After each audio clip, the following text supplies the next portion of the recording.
शब्दादेव प्रमितः, शब्द प्रमाण से भी प्रमितः अच्छी तरह से मापा गया है उसको। शब्द प्रमाण भी यही बात कह रहा है, उसको जाना गया है। स हृदय देशेन प्रमितः, प्रमितः माने प्रकृष्टेन मित, हृदय प्रदेश से ही उसको जाना जाता है, अच्छी तरह से उसको मापा जाता है। मापा जाता है मतलब जाना जाता है। हृदय देशे सम्यक ज्ञातः परमात्मा शब्दादेव, हृदय देश में ही परमात्मा अच्छी तरह से जाना जाता है। शब्दादेव परमात्म विषयक वचनादेव सिद्ध्यति, और ये बात शब्द प्रमाण से भी सिद्ध होती है। परमात्मा विषयक जो वचन आए हैं उनसे भी ये सिद्ध होता है। अंगुष्ठ मात्र पुरुषो मध्य आत्मनि तिष्ठति, कठोपनिषद में भी आया कि ये आत्मा के अंदर रहता है और कैसा है, अंगुष्ठ मात्र। ईशानो भूत भव्यस्य, और वो जो कुछ हुआ और जो आज है और जो आगे होने वाला है उस सब का ईशान मालिक है वो।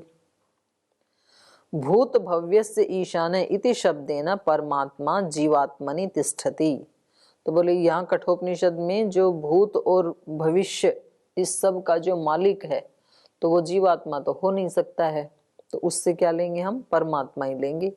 तो वो परमात्मा ही जीवात्मनि तिष्ठति, वो जीवात्मा के अंदर रहता है। जीवात्मा कोई ऐसी स्थूल चीज तो है नहीं कि ऐसा एक कोई डॉट हो और उसके अंदर और एक डॉट हो, ऐसा तो है नहीं। तो जीवात्मा के अंदर है मतलब उससे भी ज्यादा सूक्ष्म है, सूक्ष्मता की दृष्टि से कह रहे हैं। ऐसे कोई लेयर नहीं है ना कि एक लेयर तो ऊपर जीवात्मा की फिर उसके एक अंदर लेयर परमात्मा की, ऐसा नहीं है। तो इससे भी ये पता लगा परमात्मा जीवात्मनि तिष्ठति, वो परमात्मा जीवात्मा में रहता है, माने उससे भी ज्यादा सूक्ष्म है। सूक्ष्मता की दृष्टि से सूक्ष्मतम कौन है, ब्रह्म ही है। तम स्वाच्छरीरात प्रवृहेन मुंजादि वेशिकाम धैर्येण, ये वही आ गया। तो ऐसे उस ब्रह्म को अपने शरीर से बिल्कुल अलग जानना चाहिए, क्योंकि जानने वाला तो हो गया आत्मा। तो आत्मा अपने आप को भी शरीर से अलग जानेगा और उस परमात्मा को भी शरीर से अलग जानेगा। तो कैसे जानेगा ये, एवं स्मृत्रा जीवात्मना सह हृदय प्रदेशे स स्मर्यमाण परमात्मा इति सिद्धम, बोले इससे ये पता लग रहा है, जो कठोपनिषद का प्रमाण दिया इससे ये पता लगा। एवं स्मर्त्रा, स्मरण करने वाला, स्मरता ही होगा ये, है ना। जीवात्मना सह, जीवात्मा के साथ, हृदय प्रदेशे, हृदय प्रदेश में, सस्मर्यमाणा, जिसका वो स्मरण कर रहा है। स्मरण करते हुए वो किसको स्मरण कर रहा है, परमात्मा को। तो कर हैं स्मरता के द्वारा, ठीक है, ठीक है। जीवात्मना सह, जीवात्मा के साथ, हृदय प्रदेश में ये स्मरण करता हुआ, ये स्मरण करने वाला उस परमात्मा को ही सिद्ध करता है। माने ये परमात्मा को ही स्मरण कर रहा है, अर्थात इसके अंदर भी परमात्मा ही रहता है, ये सिद्ध हुआ। उससे भी सूक्ष्म है ये हृदय प्रदेश में। आगे करें, हृदयपेक्षया तु मनुष्याधिकारत्वात् तदुपर्यपि बादरायण संभवात्, ये कह रहे हैं हृदय अपेक्षया तु मनुष्याधिकारत्वात्, हृदय की अपेक्षा से जो कथन किया गया तो वो तो मनुष्याधिकारत्वात्, मनुष्यों के अधिकार के कारण कहा गया। माने मनुष्य का अधिकार उस परमात्मा पे कहाँ हो सकता है, हृदय प्रदेश में ही हो सकता है, क्योंकि जीवात्मा हृदय प्रदेश से इधर उधर नहीं जा सकता है, वो केवल हृदय प्रदेश में ही रहता है जीवात्मा। तो वो वहां पर ही केवल परमात्मा को जान सकता है। परमात्मा तो सब जगह है पर वो उसको वहीं जान सकता है। तो हृदय अपेक्षया, हृदय की अपेक्षा से, हृत शब्द का सप्तमी में बन जाएगा हृदय। मनुष्याधिकारत्वात्, ये जो कथन किया ना हृदय की अपेक्षा से ऊपर जो कथन किया गया है, ये मनुष्याधिकारत्वात्, मनुष्यों के अधिकार के कारण कहा गया है। तद उपरि अपि, बादरायण, बादरायण ऋषि कहते हैं कि वो केवल हृदय में ही रहता है, ऐसा नहीं है। तद उपरि अपि, हृदय प्रदेश से ऊपर भी रहता है। ऊपर मतलब अन्यत्र। तद उपरि अपि बादरायण संभवात, हृदय में तो उसका अनुभूति होती ही होती है, वहां तो मनुष्य का अधिकार है ही है। तद उपरि अपि, तो इसके ना दो अर्थ किए हैं उपरि के। तद उपरि मतलब जो यहाँ हृदय प्रदेश को मानते हैं, वक्षस्थल में जो मानते हैं, वो कहते हैं कि यहाँ भी ध्यान किया जाता है, उसको यहाँ भी स्मरण किया जा सकता है, ये तो मनुष्य का अधिकार है। इससे ऊपर अर्थात मस्तिष्क आदि में भी उसको उपासना करके उसको स्मरण किया जा सकता है, ऐसा बादरायण है। बादरायण माने व्यास ऋषि का ही ऐसा मत है, अपने बारे में ही कह रहे हैं। अनयोः सूत्रयो एक वाक्यता अस्ति, माने ये दोनों सूत्र जो हैं 25-26, इन दोनों में एक वाक्यता, दोनों मिलकर के एक बात को पूरा कर रहे हैं। बादरायणः व्यास मुनिः सूत्रकारः स्वनाम गृहीत्वा स्थानगत परमात्मा उपासनाया सिद्धांतम दर्शयति। यहाँ पर व्यास मुनि अपने नाम के लिए ही बादरायण कह रहे हैं। तो यहाँ पर ये स्थानगत परमात्मा उपासनाया सिद्धांतम, स्थानगत उस परमात्मा की उपासना कहाँ करनी चाहिए, तो इस सिद्धांत को दर्शयति, बता रहे हैं। बादरायणो व्यासस्तु मन्यते, व्यास ऋषि ऐसा मानते हैं, यत हृदयम अपेक्ष परमात्मा वर्णनम, ऊपर जो हृदय की अपेक्षा से परमात्मा का वर्णन किया गया है, हृदय यद अंगुष्ठ मात्र परमात्मा निर्दिष्ट, हृदय प्रदेश में जो अंगुष्ठ मात्र परमात्मा का निर्देश किया है ऊपर, सतु मनुष्याधिकारत्वात्, तो कह रहे हैं वो मनुष्य उपासनाधिकार प्रदर्शनात् सामर्थ्य प्रदर्शनात् हेतुरेव, वो मनुष्य वहां पर ही उसकी उपासना कर सकता है और वहां पर ही उसका प्रदर्शन उसको हो सकता है इस सामर्थ्य से। सामर्थ्य प्रदर्शनात् माने जीवात्मा का सामर्थ्य क्या है कि वो वहां उपासना करके उसको देख सकता है, इस हेतु से कहा है। यत हृदये सौकर्येण तस्य अनंतस्य उपासनम कर्तुम शक्यते, इसलिए कहा है कि उस हृदय प्रदेश में सौकर्येण, बड़ी सरलता से, क्योंकि वो वहीं रहता है ना, तो कुछ दिक्कत ही नहीं आएगी वहां पर उपासना करने में। सौकर्येण तस्य अनंतस्य, परमात्मा यद्यपि अनंत है लेकिन वो अनंत होने के कारण हृदय में भी है और हृदय में ही जीवात्मा भी है। तो ऊपर जो विधान किया है वो इस जीवात्मा के सौकर्य के कारण, उसकी सरलता के कारण विधान किया है। तस्य उपासनम कर्तुम शक्यते, वो बड़ी आसानी से हृदय प्रदेश में उसकी उपासना कर सकता है। लेकिन बादरायण कहते हैं तद उपरि अपि संभवात, हृदयाद उपरि, हृदयाद उपरि माने मूर्धादि स्थानेषु अपि, मूर्धादि स्थानों में भी यदि वो अपनी चेतना को एकाग्र करके उपासना करना चाहे तो वहां भी मनः स्थिरीकृत्य, अपने मन को स्थिर करके तस्य उपासनम भवितुम अर्हति, वहां भी उसकी उपासना कर सकता है। हृदय देश में तो सौकर्य से हो जाएगी उपासना, सरलता से हो जाएगी क्योंकि वहीं रहता है, और मूर्धा आदि स्थानों में भी करना चाहे तो थोड़ा प्रयास करके वहां भी उपासना कर सकता है, ऐसा बादरायण मानते हैं। कुतः संभवात, बोल कैसे उसे, बोले ऐसी संभावना है। तत्र अपि उपासना संभवात, मूर्धादि जो स्थान है वहां भी उपासना का संभावना होने से। लेकिन यहाँ पर दो ही स्थान बताए, जैसे कुछ लोग उपासना के लिए बोलते हैं ना, नाभि चक्र में अपनी चेतना को एकाग्र करके और फिर वहां उपासना करो, पर यहाँ पर वेदांत दर्शन उपासना के लिए दो ही स्थान बता रहे हैं। आदि, मूर्धादि नहीं बोला, तद ऊपरी अपि, हाँ, मूर्धादि स्थानेषु, तो मूर्धादि से हृदय और मूर्धा ऐसे ही मानना चाहिए। वैसे आदि शब्द से फिर और जगह भी ले सकते हैं, कंठकूप में, नासिका के अग्रभाग पे, नाभि में, मूलाधार, स्वाधिष्ठान आदि अलग अलग स्थानों पे भी लोग करके उपासना करते हैं। पर ऐसे लगता है कि अन्यत्र उपासना करते हैं तो वो अन्यत्र अन्यत्र प्रयोजन से करते हैं। जैसे नाभि के ऊपर अपने चित्त को एकाग्र करके उपासना करेंगे तो भाई नाभि के आसपास कोई रोग होंगे, किडनी, लीवर आदि कुछ उसमें दिक्कत है, तो वो उसको ठीक कर, तो एक प्रयोजन हो गया ना। हाँ, तो अलग अलग प्रयोजन से तो आदि शब्द से यहाँ लेकर के मतलब कहीं भी कर सकते हैं, ऐसे हो गया।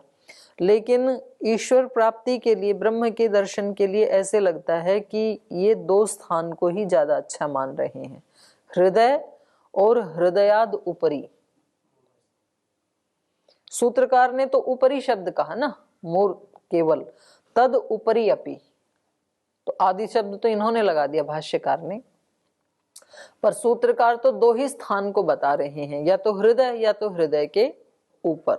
तो हृदय के नीचे वाले स्थान जो हैं वो उपासना के लिए अच्छे नहीं माने वेदांतकार ने, ये है बात। हृदयाद उपरि मूर्धादि स्थानेषु अपि मनः स्थिरीकृत्य तस्य उपासनं भवितुमर्हति कुतः संभवात् तत्रापि उपासन संभवात् अथवा तस्य परमात्मनः तदुपरि हृदयाद बहिरपि, ये दूसरा अर्थ किया। अर्थात इसका अर्थ क्या होगा, तस्य परमात्मनः तदुपरि, तदुपरि माने हृदयाद बहिरपि, हृदय से बाहर भी, विद्यमानत्व संभवात्, केवल हृदय में थोड़ी है, हृदय के बाहर भी तो वो विद्यमान है ना। केवलम मनुष्य उपासना सामर्थ्यम तु हृदय स्थाने ही अस्ति इति निदर्शनम एव, माने यहाँ ऊपरी का अर्थ इन्होंने कर दिया बाहर, हृदय के बाहर अन्यत्र भी। तो केवल जो मनुष्य हैं वो तो हृदय स्थान में ही उसकी उपासना कर सकते हैं, और मनुष्य से ऊपर वाली जो योनियां हैं, ऊपरी का अर्थ फिर इन्होंने कर दिया देव आदि योनियां, तो वो उनके कोई ऐसे हृदय स्थान तो होता नहीं है, क्योंकि उनका ऐसा पार्थिव शरीर नहीं है। जैसे सर्वव्यापक होने से कोई कहे कि बाहर भी उपासना कर सकते हैं, तो तदुपरि अपनी संभव, तो दूसरे वाले का ऐसे करेंगे कि मतलब हृदय से बाहर भी उसकी उपासना कोई कहे संभव है, तो उसकी अपेक्षा से हृदय अपेक्षा तो मनुष्याधिकार है, मनुष्य की दृष्टि से तो हृदय में। हाँ, तो मनुष्य से अलग किसको लेंगे, सर्वव्यापक होने से भी मनुष्य चाहे कि ना, मनुष्य को नहीं लिया इन्होंने, वो ठीक है आपकी हुआ ठीक है, पर इन्होंने जो लिया वो मनुष्य का अधिकार तो केवल हृदय में ही बता दिया, जो दूसरे ढंग से सूत्रकार कर रहे हैं ना। और तद ऊपरी से इन्होंने ले लिया दूसरी योनियां, तद ऊपरी अपि इति सूत्रे तत्शब्देन हृदपेक्षया तो मनुष्याधिकारत्वात् इति पूर्व सूत्रतः शांकर भाष्य मनुष्यम गृहीत्वा तदुपरि मनुष्यादुपरि अर्थात देवादय कल्पिताः, इन्होंने मनुष्य से ऊपर तदुपरि से देवादि की कल्पना कर ली, दूसरा अर्थ किया तो कहा तेषाम मनुष्याणाम उपरिष्टात्, माने उन मनुष्यों से ऊपर जो हैं, अर्थात ये देवादय जो देवादि हैं, तान अपि अधिकरोति शास्त्रम, तो उनको भी तो उपासना का अधिकार है ना। तो इसलिए इनका दूसरा अर्थ भाष्यकार ये कर रहे हैं कि शायद बादरायण ऐसा मानते हैं कि मनुष्य तो हृदय में ही उपासना करें, और तद ऊपरी अपि माने देवता आदि जो हैं वो हृदय से बाहर, क्योंकि वो तो उनका व्यापकता अधिक है, देवता तो कहीं भी रहते हैं ना, देव योनि तो इसलिए वो उससे बाहर भी कर सकते हैं। देवादयः तान अपि अधिकरोति शास्त्रम सैसा शांकर भाष्य कल्पना न सम्यक, ये अर्थ शंकराचार्य जी ने किया है, तदुपरि का अर्थ उन्होंने किया है देवादि, मनुष्य से ऊपर की योनियां। तो ये भाष्यकार कह रहे हैं कि ये अर्थ करना सम्यक नहीं है। यतो ही मनुष्याधिकारत्वात् इति तु समस्तम पदम न च समस्तात् पदाद अनुवृत्ति आकृष्यते, ये कह रहे हैं ऊपर जो इन्होंने कहा ना हृदयपेक्षया तु मनुष्याधिकारत्वात्, तो मनुष्याधिकारत्वात् तो समस्त पद है, तो इससे अधिकार को छोड़ के केवल मनुष्य की अनुवृत्ति ले आए। तदुपरि अपि, तद से केवल मनुष्य को ले लिया शंकराचार्य जी ने कि मनुष्य से ऊपर वाली योनि, तो बोले समस्त पद में से एक की अनुवृत्ति नहीं आती है। वो परिभाषा है ना एक, सहवा प्रवृत्ति सहवा निवृत्ति क्या है? एक देश निर्दिष्टानाम सहवा प्रवृत्ति सहवा निवृत्ति। जो एक देश में रहते हैं, जो साथ साथ रहते हैं, तो उनकी प्रवृत्ति या निवृत्ति भी साथ साथ ही होती है। तो ये तो समस्त पद है ना, तो ये कह रहे हैं सम्यक नहीं है। मनुष्याधिकारत्वात् इति तु समस्तम पदम न च समस्तात् पदात् अनुवृत्ति आकृष्यते। एक पद की अनुवृत्ति नहीं ला सकते हैं ना, तो अर्थ ये नहीं कर सकते हैं तदुपरि अपि माने मनुष्योपरि अपि, ऐसे अर्थ नहीं कर सकते। अपिच हृदय इति, और कह रहे एक हेतु तो ये हो गया, पर चलो कभी किसी अपवाद रूप में समस्त पद में से भी कभी कभी एक को ले आते हैं, तो कह रहे हैं फिर भी कह रहे हैं अपिच, और भी एक हेतु है। हृदय इति पृथक सप्तम्यंतम पदम अस्ति। हृदय अपेक्षया है ना, तो यहाँ पर कह रहे हैं ये जो हृद शब्द है ये सप्तम्यंत है। हृदय इति पृथक सप्तम्यंतम पदम अस्ति तस्य एव अनुवृत्त्या भवितव्यम। तो कह रहे हैं यहाँ पर उसी की ही तो अनुवृत्ति आनी चाहिए। तदेवं हृदयाद उपरि अपि इत्यर्थ युक्ति ही। तो यहाँ पर यदि ये लाएंगे कि हृदय हृदय तद उपरि अपि, सप्तम्यंत की हृदय और हृदय से ऊपर भी, तो हृदय और हृदय से ऊपर तो फिर मूर्ध आदि आएंगे ना। तो कह रहे हैं तथा पूर्व सूत्रे परमात्मनो अल्पश्रुति हृदय स्थानिका मनुष्याधिकारत्वात् तत्र तु मनुष्याधिकारत्वं परमात्मनो अल्पश्रुतेः कारणम् उक्तम्। पुनश्च सा अल्पश्रुति देवादिषु अपि संक्रमते चेत् तदा पूर्व सूत्रे तस्याः कारणत्व प्रदर्शनम् मनुष्याधिकारत्वं निरर्थकम् एव जातम्। तस्माद् इयं विचार सरणी न युक्ता। ये कह रहे हैं ऊपर वाला जो सूत्र है तथा पूर्व सूत्रे, पहले वाले सूत्र में परमात्मनो अल्पश्रुति हृदय स्थानी का, पहले वाले सूत्र में परमात्मा को क्या कहा, यहाँ कहा ना अल्पश्रुति चेत 21 में, और फिर 22, 23, 24 इन सब में ही परमात्मा को क्या बताया, हृदय में रहने वाला, उसकी अल्पश्रुति हृदय स्थानी का। और क्या कहा उसके लिए, मनुष्याधिकारत्वात्। हेतु क्या दिया यहाँ पर, मनुष्य का अधिकार होने से, क्योंकि मनुष्य अर्थात जीवात्मा हृदय में ही रहता है, तो वहां पर ही उसको सौकर्य है परमात्मा की उपासना करने का। तत्र तु मनुष्याधिकारत्वं परमात्मनो अल्पश्रुतेः। मनुष्य का अधिकार परमात्मनो अल्पश्रुते, मनुष्य का अधिकार होने से ही तो वहां परमात्मा को अल्पश्रुति वाला बताया। और कारणम उक्तम, और उसका कारण भी बता दिया कि क्योंकि ये जीवात्मा हृदय से इधर उधर नहीं जा सकता है, इसलिए इस जीवात्मा को वहां प्राप्ति की अनुकूलता होने से दहर शब्द को हम ब्रह्म का वाचक कह रहे हैं। तो ये पहले ही कितना स्पष्ट कह दिया है। पुनश्च सा अल्पश्रुति देवादिषु अपि संक्रमते चेत, तो वो अल्पश्रुति देवादियों में भी यदि उसका संक्रमण हो रहा है तो तदा पूर्व सूत्रे तस्या कारणत्व प्रदर्शनम, तो फिर वो जो अल्पश्रुति का कारण प्रदर्शन किया था पिछले सूत्रों में, मनुष्याधिकारत्वम निरर्थकम एव जातम, तो फिर तो वो निरर्थक ही हो जाएगा। कैसे निरर्थक हो जाएगा, परमात्मा केवल इनके हृदय में, परमात्मा की प्राप्ति मनुष्यों को केवल हृदय स्थान में ही हो सकती है, और दूसरे को वहां से मनुष्य से अलग जो हैं उनको उससे ऊपर भी हो सकती है। उससे ऊपर मतलब कहीं भी मूर्ध आदि स्थानों में कहीं भी हो सकती है। तो ऐसा यदि करेंगे तो पीछे वाला जो था मनुष्य का अधिकार दिखाना वो तो निरर्थक ही हो जाएगा। तो ये थोड़ा स्पष्ट नहीं हो रहा है। मनुष्याधिकारत्वम निरर्थकम एव जातम तस्माद् इयं विचार सरणी न युक्ता। तो इसलिए ऐसा सोचना ये युक्ति संगत नहीं है। तो इसको थोड़ा कल फिर दोबारा देखेंगे। अपरम इदम आश्चर्यम यद देवताधिकरणम तु सूत्र अवतरणम दत्तम सूत्र व्याख्या च देवादयो निर्दिष्टाः के च ते देवादयः।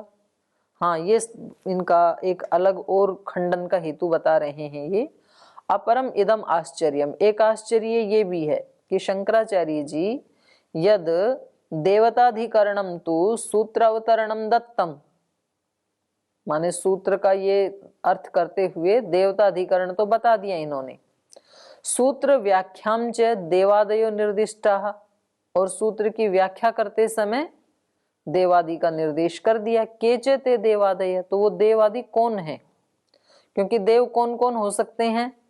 तो कहा कि देखो, यास्क ऋषि ने कहा है देवा ऋषयः योगिनश्च ऋषयोपि मंत्रद्रष्टारे मनुष्याय भवन्ति तदुक्तम ही यास्केन। बोले ये देव के लिए कह रहे हैं ना कि मनुष्य तो केवल हृदय में उसकी उपासना कर सकते हैं और देव वो कहीं अन्यत्र भी कर सकते हैं। तो बोले देव भी तो मनुष्य ही होते हैं, क्योंकि ये देव किसको मान रहे हैं, जो ऊंची साधना की स्थिति में स्थित रहते हैं वही देव हैं, जो महर्षि दयानंद ने बताई हैं। तो हैं तो मनुष्य ही ना वो भी, तो वो उसके बाहर कहाँ उपासना करेंगे, क्योंकि देव भी तो आत्मा ही है ना, और आत्मा कहाँ रहता है, हृदय में, तो हृदय प्रदेश में उपासना करेगा। तो इसलिए कहा कि वो भी तो मनुष्य ही होते हैं। देवा ऋषयः, ऋषि भी तो मनुष्य ही होते हैं। भाई मनुष्य से ऊपर किसको माना है, देवों को, ऋषियों को, योगियों को। तो बोले देव भी मनुष्य ही होते हैं, ऋषि भी मनुष्य ही होते हैं, और योगी भी मनुष्य ही होते हैं। तो इस प्रकार से ऋषयोपि मंत्र द्रष्टारे मनुष्याय भवन्ति, ऋषि भी कौन होते हैं, मनुष्य ही होते हैं। ऋषि किसको कहा, मंत्र द्रष्टारे, मंत्र का साक्षात्कार करने वाले। तो ये यास्क ऋषि ने बता ही दिया, तो हैं तो मनुष्य ही ना। ऋषिर दर्शनात्, मनुष्य को ही ऋषि कह दिया जाता है। कब, जब वो साक्षात्कार कर लेता है। साक्षात्कृत धर्माण ऋषयः, ऋषि उनको कहते हैं जो साक्षात्कृत धर्मा है। योगिनो अपि खलु योगाभ्यासिनो मनुष्य भवन्ति, योगी भी कौन होते हैं, जो योग का अभ्यास करते हैं या जिसने योग के सिद्धि को प्राप्त कर लिया, लेकिन है तो मनुष्य ही वो भी। तो इसलिए भी इनकी ये तदुपरि से मनुष्य से ऊपर देवता आदि और उनको हृदय प्रदेश में उपासना नहीं करनी, बल्कि तदुपरि, तो ये इनका कथन उचित नहीं है। साक्षात्कृत धर्माण ऋषयः योगिनो अपि खलु योगाभ्यासिनो मनुष्य भवन्ति देवानाम, या तो, और देव कौन हो सकते हैं, तो ये दो तो साक्षात ही मनुष्य हैं।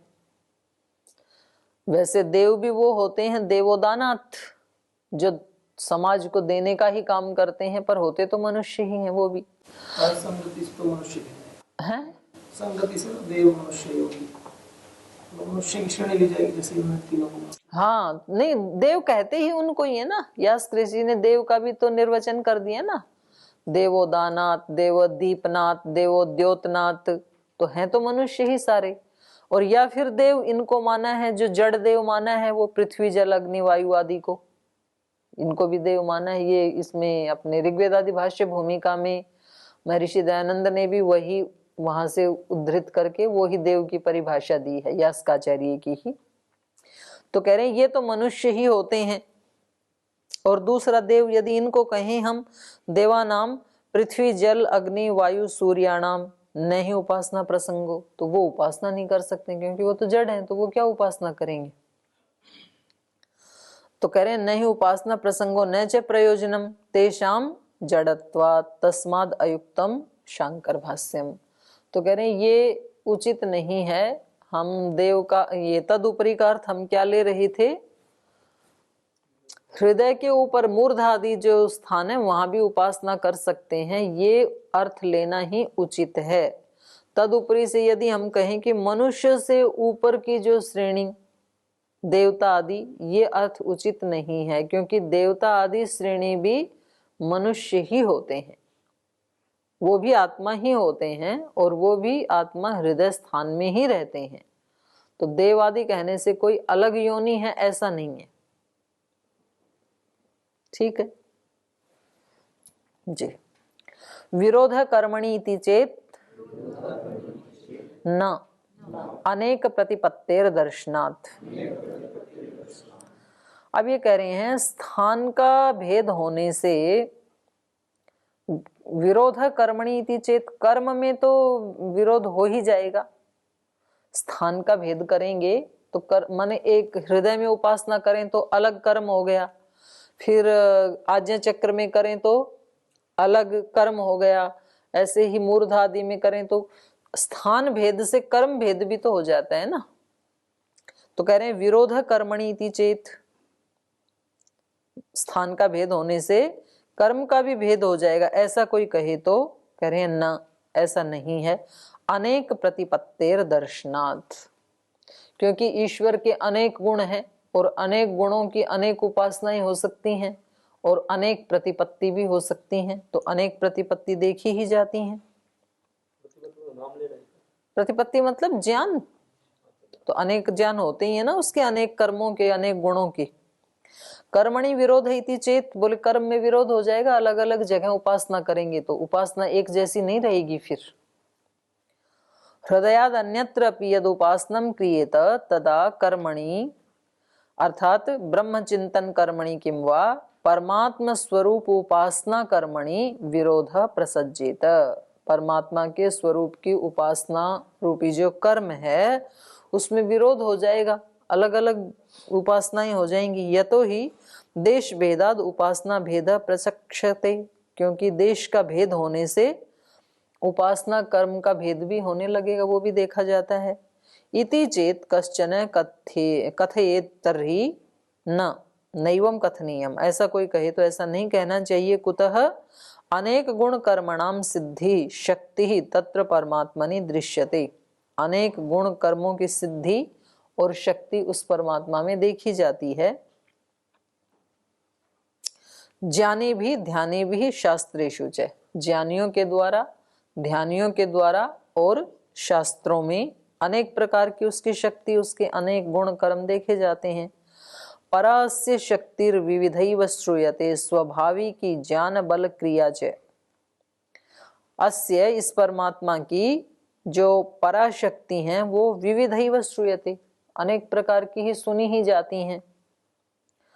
स्वाभाविकी ज्ञान बल क्रिया च, और इसकी ज्ञान बल क्रिया जो है वो स्वाभाविक हैं। ईश्वर के वो विविध ज्ञान स्वाभाविक हैं, विविध बल स्वाभाविक हैं, उसके विविध क्रियाएं स्वाभाविक हैं। जैसे श्वेताश्वतर में कहा अथच, नहीं ये ऊपर वाला था श्वेताश्वतर का ही, ज्ञान बल क्रिया च स्वाभाविके श्रूयते परास्य शक्ति विविधैव, इस ब्रह्म की शक्तियां, इसका ज्ञान बल क्रिया वो अनेक प्रकार का सुना जाता है स्वाभाविक रूप से ही। अथच यथा गुणः तथा नाम, और उस परमात्मा का जैसा जैसा गुण होता है वैसे वैसा उसका नाम भी है। कल्याण करने वाला है तो शिव, रक्षा करने वाला है तो ओम। और ऐसे ही यहाँ उपासना में भी ओम भूः पुनातु शिरसि, भुवः पुनातु नेत्रयोः, स्वः पुनातु कंठे, मह पुनातु हृदये। एक ही उपासना की जा रही है लेकिन नाम अलग अलग है ना, तो बोले इसमें कोई दिक्कत नहीं आएगी। विरोध कर्मणि, कोई कर्म में कोई विरोध नहीं आएगा, कर्म एक ही बना रहेगा। क्या बना रहेगा? उपासना कर्म ही बना रहेगा। तो अलम ये कल आगे पढ़ेंगे, आज समय हो गया, यहीं विराम लेते हैं। ओम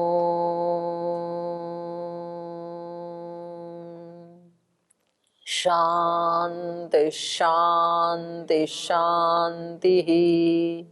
श्री गुरुभ्यो नमः।